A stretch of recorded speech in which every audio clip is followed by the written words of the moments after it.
Capítulo 11, Pastel americano. Al día siguiente. Fin de clases. Lip alcanzó a Karen en la puerta principal, caminando a su lado con la energía particular de alguien que había ensayado una disculpa durante el trayecto y esperaba que surtiera efecto.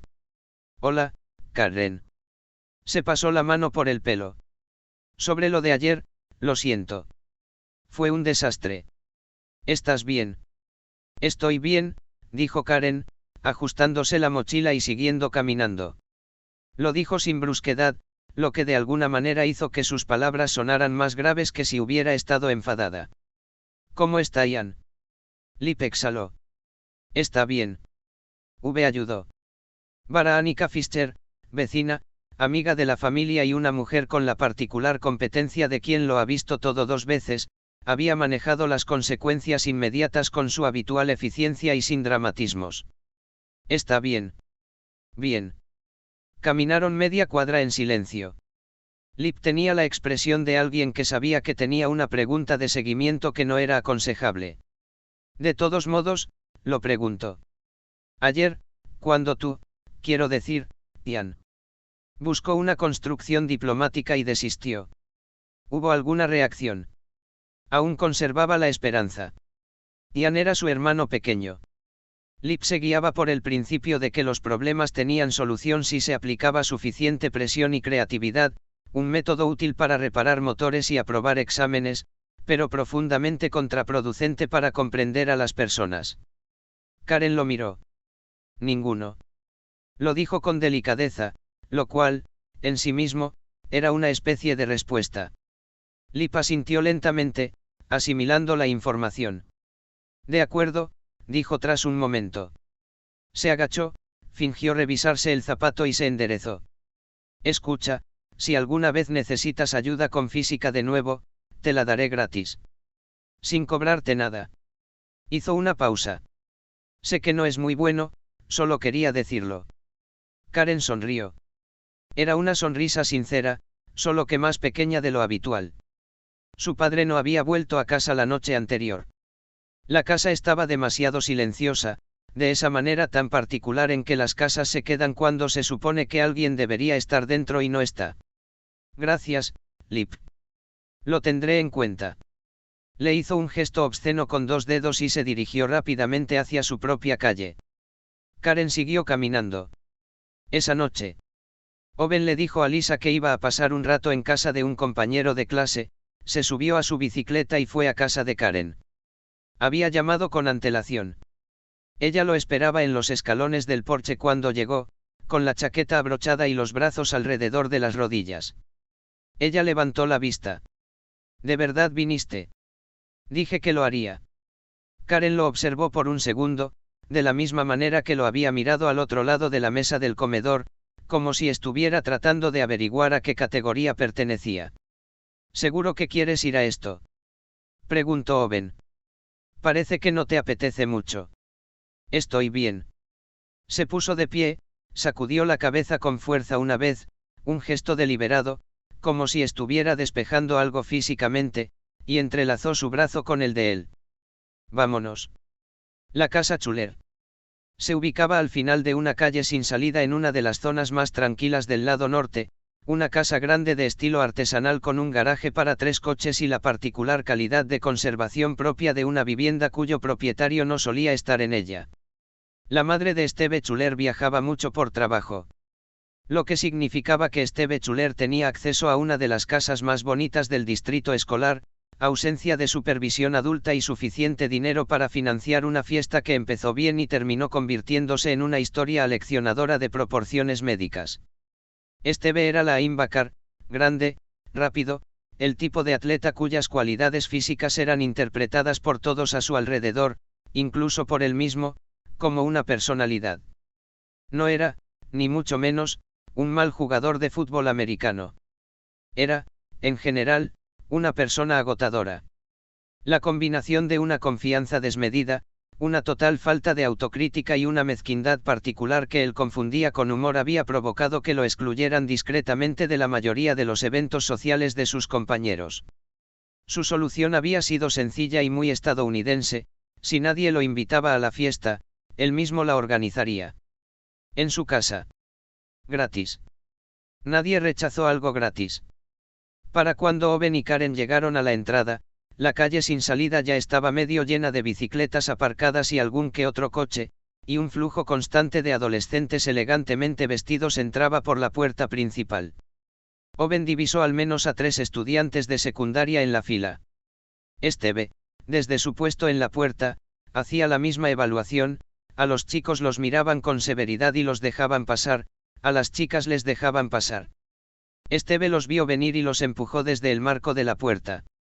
Bueno, miren esto, dijo, cruzándose de brazos y sonriendo a Owen con la particular alegría de quien había encontrado algo con lo que trabajar. Carter. El chico de AP.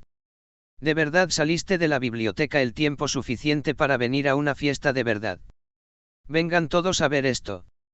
Los rostros que estaban cerca de la puerta se volvieron. La expresión de Karen se volvió inexpresiva. No era enfado, sino algo más frío que el enfado. Es mi cita esta noche, dijo ella. Tranquila. Clara. Como si estuvieras diciendo algo sobre el tiempo. La sonrisa en el rostro de Esteve se reajustó. Karen Jackson no era el tipo de variable social con la que se discutía públicamente, y Esteve, a pesar de sus considerables defectos, entendía las variables sociales. Se apartó del marco de la puerta y extendió el brazo. Obviamente. Por supuesto. Le sonrió a Karen con la conformidad de quien acaba de hacer un análisis rápido de costo-beneficio. Mi casa, Karen. Ya lo sabes. La gente que estaba cerca se reía, sobre todo de Esteve y de la velocidad con la que se retiraba. Karen entró por la puerta sin prestar atención a los aplausos. Owen la siguió. El interior era tal como cabría esperar, música a todo volumen que hacía imposible conversar, la encimera de la cocina completamente reorganizada en torno a vasos rojos, una lista de reproducción que alternaba entre gran Y y RYB sin lógica aparente. Los muebles estaban arrinconados. Las luces eran tenues. La puerta del sótano estaba abierta y lo que ocurría allí abajo parecía una competencia feroz. Arriba, dijo Karen, dirigiéndose ya hacia la escalera. Una hilera de miradas los siguió por toda la habitación. En la cocina, un grupo de chicos que jugaban al fútbol en el equipo juvenil y que llevaban 40 minutos con los mismos vasos, vieron cómo Owen Carter, que almorzaba solo en la biblioteca y levantaba la mano en cálculo avanzado, desaparecía escaleras arriba detrás de Karen Jackson. Uno de ellos dejó su taza sobre la mesa. Lo siento, dijo sin dirigirse a nadie en particular. ¿Qué? Llevo 3 años viniendo a esta escuela, dijo otro, con el tono vacío de un hombre que reconsidera sus decisiones. 3 años. Clases particulares, dijo un tercero, con la misma energía que usa una persona cuando se da cuenta de que la respuesta era obvia. Deberíamos haber estado dando clases particulares. El primero volvió a coger su taza. Esta es la peor noche de mi vida. En la planta de arriba, el pasillo estaba más tranquilo. Unas cuantas parejas habían ocupado las habitaciones del fondo. Karen condujo a Owen a una pequeña sala de estar al final de la escalera, básicamente, una sala de televisión con un sofá pequeño y una ventana pequeña con vistas al callejón sin salida de abajo. Se dejó caer en el sofá de 2 plazas y se encogió de rodillas, y por un momento se veía exactamente igual que en los escalones del porche, más pequeña de lo habitual, más callada. Owen se sentó a su lado. Abajo, a través de la ventana, podía ver cómo seguían llegando nuevos visitantes. La música vibraba a través del suelo. No volvió a casa anoche, dijo Karen. No lo miraba. Mi padre. Owen no dijo nada. Dejó que la declaración ocupara el espacio que necesitaba. Siempre vuelve a casa, dijo ella. Incluso cuando las cosas van mal. Siempre vuelve a casa. Una pausa. Estuve atenta a la puerta. Owen observó su perfil, la perfecta simetría de su rostro, la forma en que miraba a la nada en particular por la ventana, la ausencia total de la actuación que solía realizar. Volverá, dijo Owen. Lo dijo porque lo creía, Eddie Jackson era, en todo el universo de Shameless, la persona con más probabilidades de regresar. Era casi lo más triste de él. Karen guardó silencio por un momento. Lo sé, dijo. Luego, con un ligero cambio de postura, no lo hagas raro. No lo era. Estabas poniendo esa cara. No tengo rostro. Tienes una cara, dijo. Es la misma que pusiste cuando explicaste lo del vértice. Como si supieras algo que no estás seguro de si deberías decir. Owen la miró. El coeficiente de resonancia, pensaba él, era una habilidad realmente interesante. ¿Quieres volver abajo? Preguntó. Karen lo pensó. Luego se levantó, se arregló la chaqueta y volvió a sacudir la cabeza, ese mismo reinicio deliberado. Sí. Vamos. Se dirigió hacia la puerta. Se detuvo. Miró hacia atrás. Gracias por venir, Owen. Sí, dijo. Bajaron las escaleras, donde los ruidos, los vasos rojos y la mala música se mezclaron, y la fiesta se cerró a su alrededor como el agua. Capítulo 12, una noche en la casa de los Tuller. En la planta baja, en el salón de los Tuller, 3 hombres estaban de pie, agrupados sin orden aparente, cerca de la puerta de la cocina, mirando la escalera con la expresión vacía de quienes acababan de presenciar algo que le había sucedido a otra persona y que ellos mismos habían deseado fervientemente que les hubiera ocurrido a ellos. Jim Levenstein. Paul Finch. Kevin Mears, aunque Kevin acababa de bajar y, por lo tanto, era el único que tenía información de primera mano sobre lo que estaba sucediendo en el segundo piso. ¿Y bien? Oz se inclinó hacia adelante. ¿Cómo te fue? Kevin hizo una mueca que, técnicamente, era una sonrisa. Vicky quiere que el momento sea perfecto. El lugar, el momento, todo. Tiene todo un plan. Un marco de referencia, repitió Jim. Lo ha pensado mucho, dijo Kevin, con el tono diplomático de un hombre que había escuchado la explicación del marco conceptual más de una vez. Oz y Finch le dieron unas palmaditas en los hombros con la solemne compasión de quienes llevan un féretro. Oigan, dijo Jim, mirándolos a ambos. Podemos reconocer que Kevin tiene novia. Una novia de verdad. A diferencia del resto de nosotros, que estamos en la sala de estar de otra persona mirando un par de vasos de fiesta y tratando de aparentar que nos lo estamos pasando bien. Finch se arregló el cuello de la camisa. Lo estoy pasando de maravilla. Llevas 40 minutos parado en el mismo sitio. Estoy inspeccionando la habitación. Hasta el chico de las mejores notas nos ha sacado ventaja, dijo Oz, con la mirada perdida en el vacío. Owen Carter. Owen Carter, el de cálculo avanzado, entró aquí con Karen Jackson y subió directamente, y nosotros estamos aquí abajo hablando del esquema de la novia de Kevin. Una pausa. Quiero irme a casa, dijo Jim. Acabamos de llegar, dijo Finch. Lo sé. Kevin los miró a los 3 con compasión. Luego, dirigió su atención a la escalera, donde había dejado a Vicky en la sala de estar del segundo piso. Probablemente debería volver allí arriba, dijo. Luego, desde el segundo piso, un grito. No fue un grito de miedo. Más bien un grito de sorpresa y profunda repulsión, seguido inmediatamente por la aparición de una chica en lo alto de la escalera, que descendía a toda velocidad, con una expresión y una mancha en la camisa que lo decían todo sin necesidad de diálogo alguno. Los 4 se miraron entre sí. Subieron las escaleras. Steve Chuler, la Invacar titular, anfitrión de fiestas, clima humano, estaba arrodillado sobre las baldosas del baño con los brazos alrededor del inodoro, inmerso en un diálogo profundamente sincero y no metafórico con sus propias malas decisiones. 1. La puerta estaba abierta. La noticia se había extendido rápidamente. Kevin, logró decir Steve entre asaltos, reconociendo la risa. Voy a matarte. Fue interrumpido por su propio estómago. Kevin se apoyó en el marco de la puerta con la expresión serena de un hombre que ha sido agraviado y reivindicado en la misma noche. Entraste a la fuerza en nuestra habitación, nos echaste, cogiste la primera taza que viste en la mesita de noche sin mirar y te la bebiste entera. Negó con la cabeza. Steve. Amigo. ¿Qué había en la taza? Preguntó Oz. Kevin se inclinó y se lo dijo.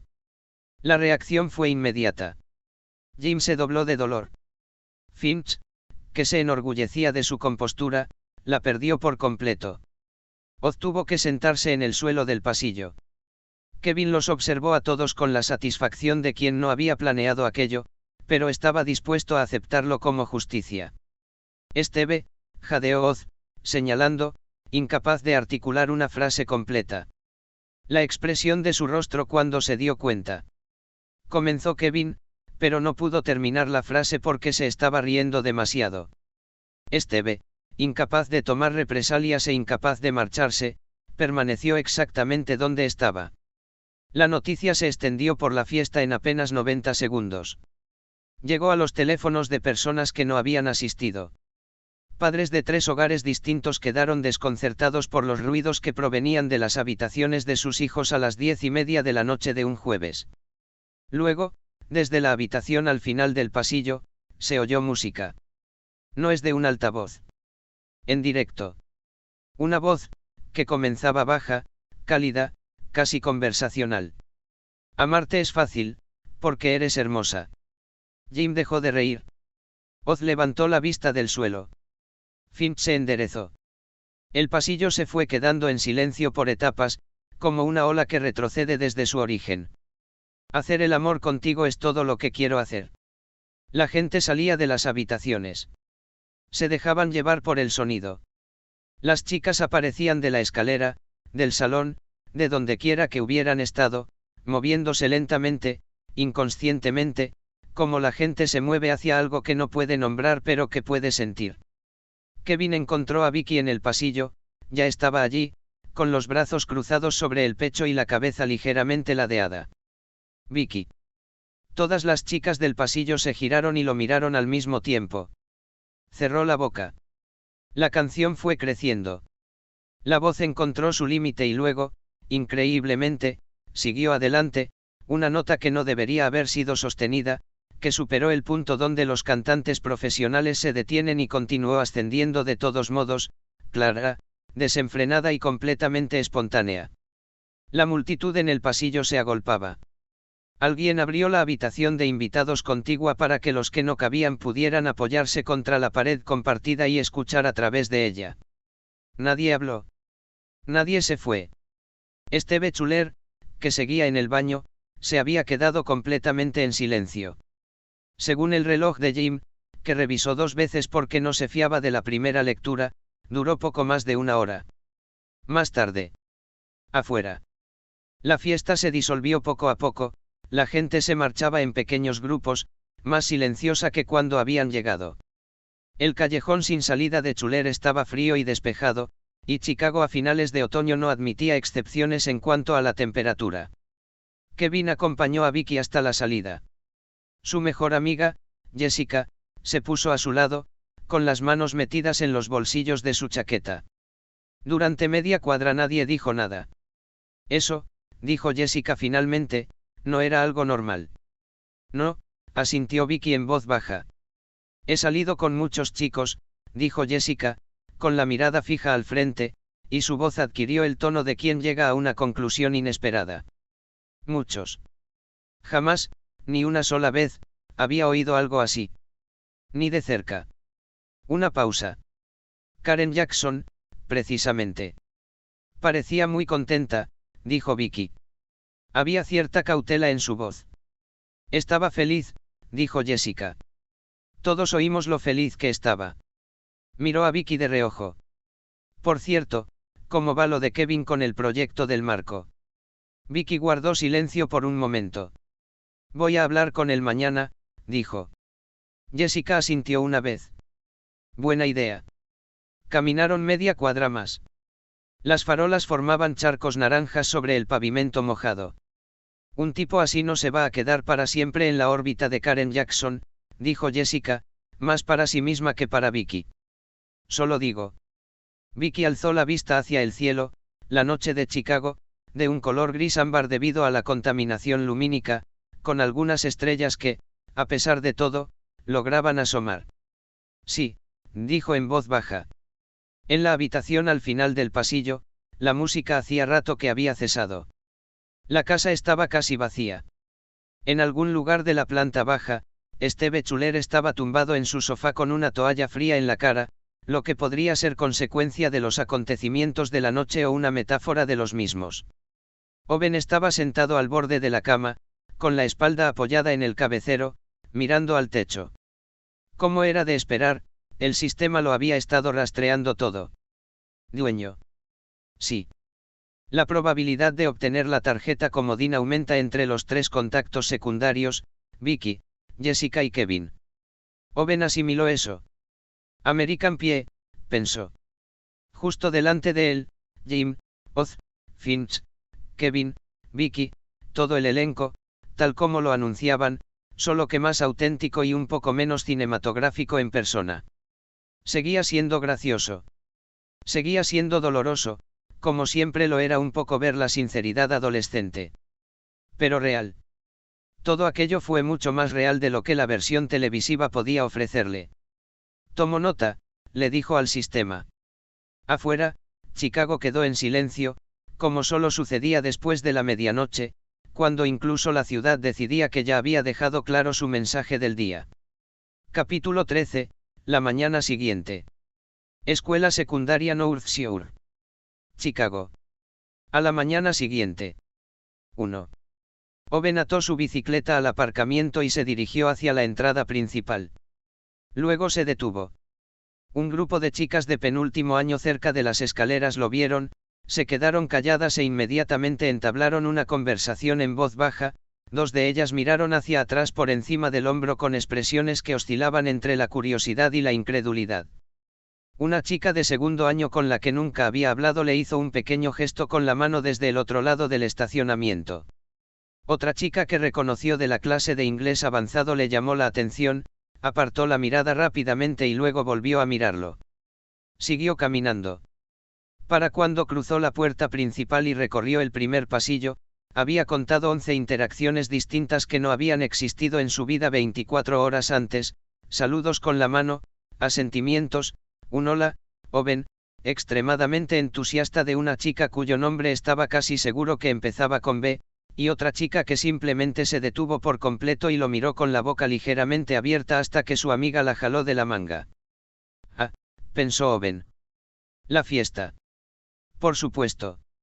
Una casa llena de adolescentes, paredes delgadas y el particular registro vocal de Karen Jackson, aparentemente, había cubierto toda la distancia desde el segundo piso hasta el callejón sin salida y luego, a través del teléfono celular y las conversaciones matutinas en el pasillo del lunes, toda la distancia desde la casa de los Chuler hasta cada rincón de la escuela secundaria North Shore para las 8 de la mañana. 2. Llegó a su casillero.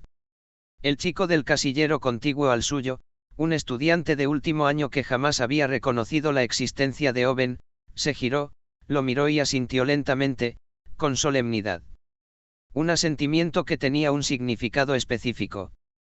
2. Owen abrió su taquilla. Esto está bien, pensó. Esto está perfectamente bien. No todo iba bien en el sentido de que ninguna parte de su jornada escolar transcurriera con normalidad. En la primera hora, el Sr. Harrison, experto en cálculo, con un humor seco y siempre profesional, terminó su lección, despidió a la clase y, mientras Owen recogía sus cosas, lo miró a los ojos y le hizo un gesto de aprobación con el pulgar, con una expresión que decía bien hecho, hijo, de una manera que ninguna palabra podría haber comunicado mejor. 2. Los tres estudiantes que aún estaban cerca perdieron completamente el hilo. Owen salió del aula con la dignidad mesurada de alguien que, por norma general, había decidido no reaccionar ante nada de esto. Después de clase. Sala de práctica para las Olimpiadas de Matemáticas. Owen entró por la puerta e inmediatamente su hombro cedió 5 centímetros bajo el peso de un brazo que había sido colocado allí con considerable entusiasmo. Hola, amigo. Giró la cabeza. Marcus Webb, su principal rival por la capitanía del equipo, un estudiante de tercer año de 6 pies de altura con un promedio de 4.2 y el instinto competitivo de un jugador reclutado por la división I, estaba de pie junto a él con una expresión que Owen jamás había visto en su rostro. Abierta. Cálida. Ligeramente desesperada. Marcus y Owen mantenían una rivalidad funcional. Eran cordiales en las competiciones, profesionales durante los entrenamientos y jamás se habían llamado amigo. Owen miró la mano que tenía en el hombro. Miró a Marcus. Marcus, dijo. ¿Qué está pasando? Nada. Marcus retiró la mano, recomponiéndose. Solo digo que somos compañeros de equipo. No pasamos suficiente tiempo juntos. Deberíamos pasar más tiempo juntos. Sonrió con un esfuerzo un tanto forzado. ¿Verdad? MMMHM. Owen se dirigió a un escritorio, se sentó, dejó su bolso en el suelo y se cruzó de brazos. Tenía tiempo antes de que comenzara la sesión. Miró a Marcus con la expresión paciente de quien estaba dispuesto a esperar. Marcus duró unos 8 segundos. Vale, mira. Acercó una silla, se sentó al revés y apoyó los brazos en el respaldo. ¿Sabes lo que ha sido hoy? He hablado con más chicas hoy, chicas que se me han acercado, que en todo el semestre anterior. Y todas y cada una de ellas preguntaban por ti. Levantó las manos. Ni siquiera me molesta. Todavía me siento increíble. No entiendo del todo lo que está pasando, pero quiero seguir así. Owen no dijo nada. Quiero ser tu compañero, dijo Marcus. Tu compañero oficial. Seré el compañero más leal, capaz y dedicado en la historia de la preparatoria North Shore. Me encargaré de las conversaciones difíciles. Intervendré. Hablaré con tu amigo para que tú puedas hablar con la chica. Lo que sea necesario. Owen lo miró. Y cuando la operación fracasa, el compañero de ala cubre la retirada. Con tu situación actual. Marcus hizo un gesto con la mano. Las operaciones no fallan. Calculé la probabilidad. Ahora mismo tienes una tasa de éxito superior al 90%. Este es un entorno históricamente favorable. Incluso como compañero, voy a ver cifras que nunca antes había visto. Se inclinó hacia adelante. Owen, me han etiquetado de empollón desde sexto de primaria. Mis propios compañeros de laboratorio. Te pido, de hombre a hombre, que me permitas estar cerca de lo que sea que esté pasando. Owen lo miró fijamente durante un largo rato. Objetivamente, Marcus Webb era una de las personas más brillantes del edificio. Sus habilidades matemáticas eran realmente excelentes, un talento innato, de nivel 4 como mínimo, del tipo que Owen, con todas sus noches en vela, las actualizaciones del sistema y la dedicación acumulada, no podía afirmar con seguridad que superaría en una carrera directa. La distinción de capitán del equipo había recaído en Owen por un estrecho margen, gracias a su preparación y constancia, no a su talento innato. Además, era evidente que se trataba de una persona fundamentalmente decente que acababa de pasar todo el día experimentando lo que se sentía cuando la situación social cambiaba ligeramente a su favor, y que ahora respondía a esa experiencia con total honestidad. Owen valoraba la honestidad. Como bien sabes, el puesto de compañero de equipo no es nada glamuroso, dijo Owen. Entiendo. Afrontas las conversaciones difíciles. Evitas las distracciones. Absorbes los silencios incómodos. Totalmente preparado. Y haces todo esto, dijo Owen, con muy pocas probabilidades de que algo de ello se te devuelva. El 30% reflejado, dijo Marcus de inmediato, con la seguridad de quien ya había hecho los cálculos, es 30% más que cero. Extendió la mano. Trato hecho. Owen miró la mano. El sistema había permanecido inactivo todo el día, procesando, catalogando, haciendo lo que fuera que hiciera con una escuela llena de contactos secundarios y dinámicas sociales cambiantes. Owen podía sentirlo en segundo plano, recopilando datos sobre el nuevo panorama que la noche anterior había creado. Probabilidad de comodín en múltiples contactos, había señalado esta mañana. En expansión. Más contactos. Más historias que se entrelazan. Más potencial. Le estrechó la mano a Marcus. Reglas básicas, dijo Owen. Primero, me llamas Owen. Ni colega, ni hermano, ni ninguna variación. Owen. Hecho. Segundo, no le digas a nadie que eres el compañero de equipo. Eso no es algo que se anuncie. Obviamente. Anunciarlo le quita todo el sentido. En tercer lugar, dijo Owen, si las cosas se complican en una operación, no te rindes. Te quedas hasta que ambos estemos libres de problemas. Marcus se llevó la mano al corazón. Por mi madre. Owen asintió una vez. De acuerdo. Marcus exhaló como quien acaba de obtener la aprobación de una hipoteca que le había preocupado durante meses. Bien. Se puso de pie, enderezó la silla y adoptó una postura normal para cuando llegara el resto del equipo. Este va a ser un buen semestre. Ya veremos, dijo Owen. Abrió su cuaderno. Al final del pasillo, podía oír los ruidos habituales después de clase, taquillas, zapatillas, la música que alguien escuchaba a través de sus auriculares. La infraestructura completamente normal de una tarde de martes. En algún punto de la conversación, 3 chicas distintas aparentemente planeaban encontrar excusas para estar cerca de la sala de la Olimpiada Matemática en los próximos 40 minutos. Marcus lo había mencionado con la reverencia de quien describe un fenómeno natural. Owen destapó su bolígrafo. Inteligencia de nivel 4. Se ha gastado una carta comodín. Quedan 82 puntos de existencia. 3. Un largo camino por delante. Sheldon en Austin, escribiendo cartas. Leonard en algún lugar de Nueva Jersey, aún sin llegar a Caltech. El grupo aún no está formado. Años de trabajo preliminar por hacer antes de que comience el verdadero trabajo. Pero Chicago estaba demostrando estar llena de historias. Comenzó con los ejercicios prácticos. Capítulo 14, acoso escolar. Hoy no. Al parecer, solo hicieron falta 3 meses. Owen no había planeado nada de esto. Tenía una estrategia a largo plazo que incluía física teórica, correspondencia mensual con un niño prodigio en Austin y el cultivo cuidadoso de relaciones con los 7 protagonistas principales de una serie de comedia. Convertirse en el chico del que más se hablaba en el Instituto North Shore no figuraba en absoluto en ese plan. Y sin embargo, el coeficiente de resonancia, al parecer, no se quedó en los lugares donde se implementó. Se extendió. Se habló de él.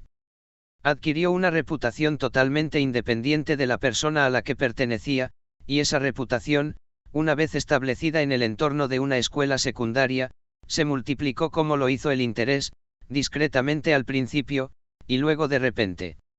A finales de octubre, Owen había acumulado lo que Marcus Webb, su autoproclamado compañero y analista táctico, describió en voz baja como una abundancia de recursos, una frase que Marcus usó con partes iguales de admiración y genuina angustia por su continua condición de jugador secundario. Por su parte, Karen Jackson no estaba nada contenta. No porque tuviera algún derecho sobre Owen, ella misma habría sido la primera en decir que no lo tenía, y lo decía en serio. Pero había una diferencia entre no tener derecho y tener que esperar en la fila, y Karen Jackson nunca había sido de las que esperan en la fila. Una vez se lo expresó a Owen, directamente, de la misma manera que Karen expresaba la mayoría de las cosas. Eres un desastre, le dijo ella, con algo que rozaba la admiración. No lo planeé, dijo Owen. Eso lo empeora, dijo. Después de clase. Los campos deportivos. El entrenamiento llevaba 40 minutos cuando se desmoronó.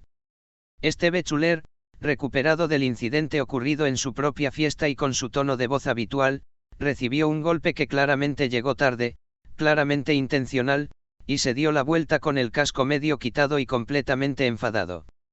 ¿Cuál es tu problema? Ionrich se quitó el casco y miró a Steve con la furia contenida y serena de alguien que llevaba un tiempo enfadado y había encontrado un lugar donde desahogarse. Tú, dijo Ion simplemente.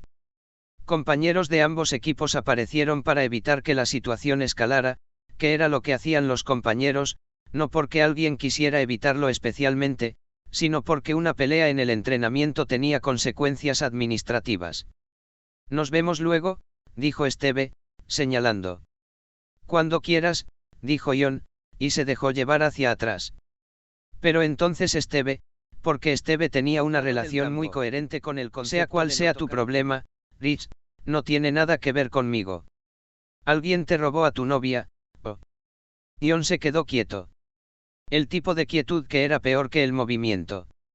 Esteve, interpretando la situación con un retraso aproximado de 2 segundos, llegó a la conclusión correcta. Oh, dijo. Oh, hombre. Ion se zafó de las manos que le ponían en los hombros y abandonó el campo sin decir una palabra más. La historia, a medida que se fue difundiendo por el vestuario, luego por el pasillo y finalmente por toda la escuela durante la siguiente hora, fue la siguiente. Ionrich tenía novia, él tenía era la palabra clave. Ella había roto con él hacía 2 semanas, alegando incompatibilidad, cambio de sentimientos, el típico discurso. Ion estaba asimilando la noticia. Entonces, su hermana, intentando ser amable, le ofreció un poco de contexto basándose en su propia experiencia. Y ese contexto, una vez que Ion lo asimiló por completo, convirtió su tristeza en algo mucho más intenso. Owen Carter. El chico de las matemáticas. El tipo del partido de Chuler. Para cuando Owen entraba con su bicicleta por la puerta lateral después de clase, Ionrich ya estaba en el callejón que discurría junto al edificio de deportes, esperando. ¡Ey! Owen se detuvo. Ion salió de detrás de la valla, con las manos relajadas a los lados y la mandíbula tensa. Era una cabeza más alto que Owen y había pasado los últimos 3 meses entrenando 2 veces al día en el campo de prácticas. Ionrich, dijo Owen, interpretando claramente la situación. ¿Sabes quién soy?, dijo Ion con voz controlada. Entonces sabes por qué estoy aquí. Me lo imagino, dijo Owen. Lo siento. No lo hagas. La compostura de Ion flaqueó ligeramente. No hagas esa lástima. Quiero saber algo. Jessica. ¿Fue algo serio para ti, o simplemente? Nunca fue algo que ella no quisiera que fuera, dijo Owen directamente. Quiero dejar eso claro. Eso no es lo que pregunté. Owen lo miró. No. No fue grave. Fui sincero con ella al respecto. Ella lo sabía. La expresión de Ion reflejó varias cosas rápidamente. Cualquiera que fuera la respuesta que esperaba, esta no era, pero tampoco era la peor. Se quedó allí un momento, reevaluando su situación. Entonces algo cambió. La versión controlada cedió. Ella lo sabía, repitió con una especie de incredulidad vacía. Ella lo sabía, y ella, se detuvo. Negó con la cabeza. ¿Sabes qué? Olvídalo. Miró a Owen con una expresión que había perdido la razón. Solo, necesito golpear algo. Lo entiendo, dijo Owen. Pero preferiría que no me pasara a mí. Sí, bueno. El puño de Ion se alzó hacia adelante. En la fracción de segundo que transcurrió entre ver venir el puñetazo y recibirlo, Owen hizo lo que había aprendido a hacer durante el último año, se conectó con el sistema. Mostrar panel de atributos. Surgió al instante. Puntos de existencia, 32 comodines, 0 inteligencia, nivel 4 fuerza, nivel 2 velocidad, nivel 2 resistencia, nivel 2 más salida de energía, nivel 1 combate, nivel 1. Owen miró la línea de combate. Sistema. Costo para mejorar el sistema de combate del nivel 1 al nivel 4. 5 puntos de existencia. 4. 5 puntos. La diferencia entre estar aquí parado sin moverse del sitio y tener la memoria muscular de alguien que ha sido entrenado. Había estado ahorrando puntos con mucho cuidado, cada punto equivalía a un año, y gastaba los años como quien gasta el dinero. El combate siempre le había parecido una prioridad baja en un universo construido en torno a conversaciones de sobremesa y rivalidades académicas. Pero Ionrich medía 1,88 m y llevaba 3 meses golpeando a la gente profesionalmente. Intercambio. Confirmado. Combate, nivel 1 nivel 4. Luchador experimentado. Intercambio exitoso. Desde fuera no fue nada espectacular. Ni un destello de luz, ni un cambio visible. Desde dentro, era como reorganizar un archivador, de repente, información que antes no estaba disponible, simplemente aparecía. Posturas. Distribución del peso. Cómo interpretar el ángulo de un golpe entrante a partir de la rotación del hombro que lo precedía. La geometría de una pelea, explicada en un lenguaje que Owen ahora dominaba a la perfección. El puñetazo de Ion fue un gancho de derecha, decidido y potente, y se desvió unos 15 centímetros del objetivo óptimo porque Ion estaba enfadado y la ira hace que la gente sea imprecisa.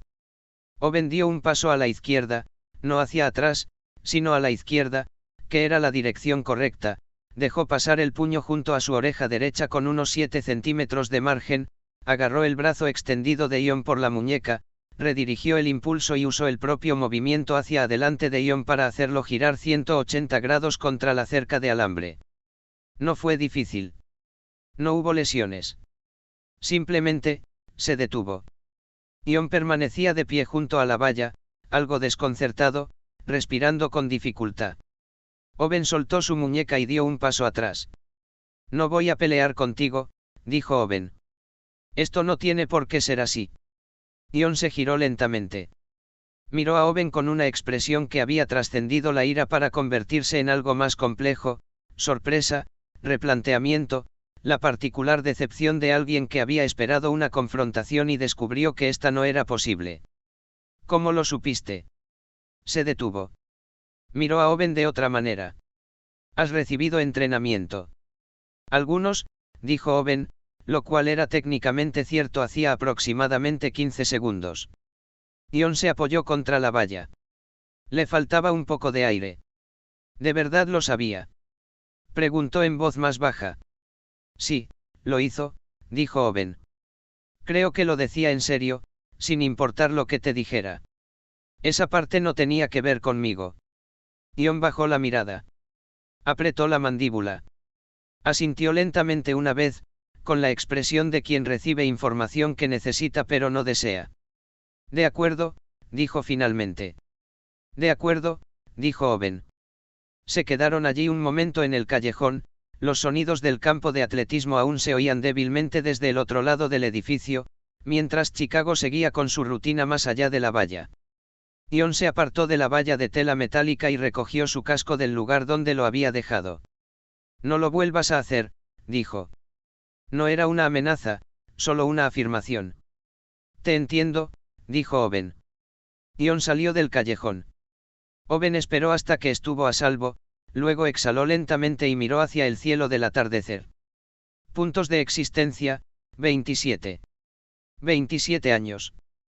Tenía 14 años, 27 años de experiencia laboral, una habilidad de combate de nivel 4 que había adquirido en una crisis y una reputación en su escuela secundaria que hacía que su verdadero plan a largo plazo fuera significativamente más complicado de ejecutar discretamente. Recogió su bicicleta. Sistema, pensó mientras emprendía el camino a casa. ¿Existe algo en los contactos actuales del universo secundario que pueda generar una oportunidad inesperada a corto plazo? La probabilidad aumentó en varios contactos. Se recomienda continuar la interacción orgánica. Orgánico, pensó Owen. Exacto. Pedaleó hacia el norte al anochecer en Chicago, el viento era frío y directo, como siempre lo era el viento de Chicago, como si tuviera que ir a algún sitio y no fuera a disculparse por ello. 27 años. Mucho terreno por recorrer. Mucha gente por encontrar. Él cabalgó más rápido. Capítulo 15. Déjame revisar mi horario. Las consecuencias del incidente en el callejón se resolvieron como suelen hacerlo la mayoría de las cosas en el entorno de una escuela secundaria, a través de rumores, exageraciones y el juego del teléfono descompuesto que se produce en las conversaciones de los pasillos. Al final de la semana, la historia había pasado por varias versiones. Versión 1, Owen Carter tenía entrenamiento. Sin especificar, creíble. Versión 2, Owen Carter tenía un entrenamiento serio. Posiblemente artes marciales. El hermano mayor de alguien había visto algo similar en un doujou en Evanston. Versión 3, Owen Carter había desviado un puñetazo de un linebacker titular sin detenerse, sonrió cortésmente y se marchó. Esta versión era la más dramática y, por lo tanto, la más difundida, y también era, a grandes rasgos, lo que realmente había sucedido, algo que casi nunca ocurría con los rumores de la escuela secundaria. El efecto práctico fue triple.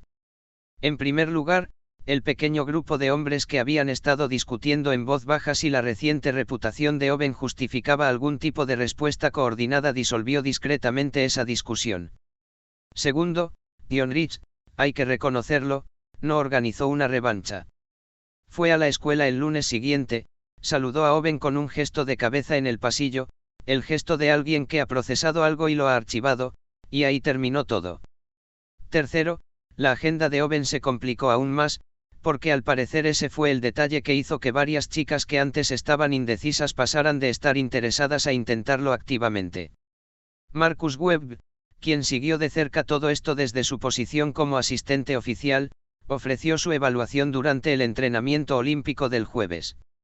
Has creado un monstruo, dijo, y ese monstruo es tu propia reputación, y lo digo como alguien que se ha beneficiado significativamente de estar cerca de ella. ¿En qué medida? Preguntó Owen, sin levantar la vista de su juego de problemas. Esta semana me han invitado a 2 eventos a los que no me invitaron la semana pasada, dijo Marcus. 2 eventos distintos. Por 2 personas distintas. Hizo una pausa. Solo quiero que sepan que estoy agradecido y también un poco asustado. Fue el martes siguiente, antes de la última clase del día, cuando Karen lo encontró en su casillero. Tenía la expresión particular de alguien que había estado elaborando una propuesta y se había decidido por una solución directa. Owen, dijo, apoyándose en la taquilla de al lado. Hace tiempo que no vienes. He estado ocupado, dijo, lo cual era cierto. Sé que estás ocupado, dijo, mordiéndose ligeramente el labio, esa expresión que usaba cuando quería algo y estaba buscando la manera de conseguirlo. Pero no me has dado clase desde la sesión de la parábola. Y tengo un examen parcial. Owen cerró su taquilla. Sintió la presión del argumento que ella estaba planteando y también la clara conciencia de que su horario de tutoría se había convertido, en los últimos 3 meses, en una tarea logística a la que Marcus había empezado a referirse como la operación en un tono que solo era parcialmente en broma. La verdadera razón por la que había espaciado las sesiones con Karen no tenía nada que ver con ella en particular. Era, sin duda, una de sus alumnas más destacadas, realmente brillante, una vez que se superaba la teatralidad de su método habitual. El sistema lo había confirmado claramente, una sesión, una tarjeta comodín. La única tarjeta comodín que había obtenido en 3 meses con la agenda completa de tutorías. Aquello le reveló algo real sobre Karen Jackson que no tenía nada que ver con la impresión superficial que se había formado de ella. Pero el sistema de contabilidad también era claro, las tarjetas comodín se emitían por persona según un umbral significativo, no por visita. Podía retroceder 100 veces. Ya había acumulado lo que esa interacción en particular podía generar. Lo que significaba que volver a la casa de los Jackson era algo puramente personal. Y Karen lo sabía, por eso lo miraba con esa expresión. Tendría que consultar mi agenda, dijo Owen. Karen lo miró fijamente. Tendrías que consultar tu agenda. Tengo muchos compromisos, dijo Owen con seriedad. Owen, dijo, ladeando la cabeza. Llevo 3 meses viendo cómo llevas un pequeño negocio de tutorías improvisado con tu mochila. Sé cómo es tu horario. No me vengas a preguntarte cuál es. Owen apretó los labios. Mi madre no para de preguntar por ti, añadió Karen, cambiando de tema con naturalidad. Owen hizo una pausa. Sheila. Sí. Dice que eres el tutor más profesional y confiable que he tenido. Karen observó su rostro. Lo dice como un cumplido. Le gustaría que vinieras. Claro, dijo Owen, asimilando la información. Por supuesto que sí. Pensó en Sheila Jackson, sus bolsas de plástico, sus programas de cocina, su meticulosa gestión de un hogar que era más complicado de lo que parecía desde fuera. Y luego, siguiendo ese pensamiento, Eddie. Quien, según la mención casual de Karen hacía unas semanas, aún no había vuelto a casa. Lo que significaba que en la casa de los Jackson se estaba desarrollando una dinámica que él reconocía del programa, la lenta reorganización que se producía cuando una familia perdía su centro de gravedad y los miembros restantes se adaptaban a su ausencia. ¿Cómo está tu padre?, preguntó Owen. El brillo en la expresión de Karen cambió ligeramente. Solo por un instante real, más allá de la actuación. Tiene un apartamento, dijo. Está bien. Lo dijo como la gente dice las cosas cuando decide aceptar algo con lo que aún no está del todo conforme. Owen asintió. Me mudé al sótano, añadió Karen, recuperando su tono habitual. Tengo mi propio espacio. Buen equipo de sonido. Lo miró con claridad. Mamá tiene el piso de arriba. Está bien. De verdad que está bien. De acuerdo, dijo Owen. Entonces vendrás. La miró, esa combinación completamente injusta de autenticidad y caos que hacía de Karen Jackson una de las personas más interesantes que había conocido en este universo o en cualquier otro. Después de clase, dijo. Pasaré después de clase. En el rostro de Karen se esbozó una sonrisa genuina, de esas que no solía mostrar con frecuencia. No llegues tarde, dijo, apartándose del casillero y dirigiéndose a clase. Owen la vio marcharse. La casa de los Jackson, pensó. Eddie se había ido. Sheila se encargaba de todo. Karen estaba en el sótano con un equipo de sonido. En la línea temporal de Shameless, esto ocurría aproximadamente en el momento en que Frank Gallagher entró en escena, acercándose a Sheila como lo hacía con cualquier situación que le ofreciera calidez y ninguna consecuencia inmediata. Owen no sabía si el universo integrado había mantenido esa línea temporal intacta o la había alterado. Ya lo averiguaría. Cogió su bolso. Interacción orgánica, había dicho el sistema. Empezaba a comprender lo específica que era esa instrucción. Después de la escuela. La casa de los Jackson. Sheila abrió la puerta con la cálida eficiencia de alguien que lo estaba esperando. Owen, dijo, sujetando la puerta con una mano y señalando las bolsas de plástico con la otra, un gesto tan ensayado que no necesitaba explicación. Pasa. He preparado galletas de avena. Gracias, Sheila. Ella sonrió radiante. Tomó su chaqueta. Le ofreció un plato de galletas y le hizo 3 preguntas sobre la escuela con el tono particular de una madre que realmente quiere las respuestas. Desde la planta baja, se oyó la voz de Karen, está aquí. Ya está aquí, respondió Sheila con la satisfacción de quien recibe una visita valiosa en su hogar. Owen se comió una galleta y echó un vistazo a la sala de estar, más ordenada que la última vez, reorganizada con ese sutil desorden que suele ocurrir cuando una sola persona se encarga de su mantenimiento en lugar de 2. Una foto enmarcada de Eddie seguía en la mesita auxiliar. Sin guardar. Escuchó a Karen subir las escaleras del sótano. ¿De verdad viniste?, dijo, apareciendo en la puerta. Dije que lo haría. Dijiste que revisarías tu agenda. Lo revisé, dijo Owen. Había una abertura. Karen lo miró por un instante. Luego sonrió, con una sonrisa sincera, otra vez. Vamos, dijo. De hecho, tengo un examen parcial. Owen recogió su bolso. Entonces, pongámonos manos a la obra.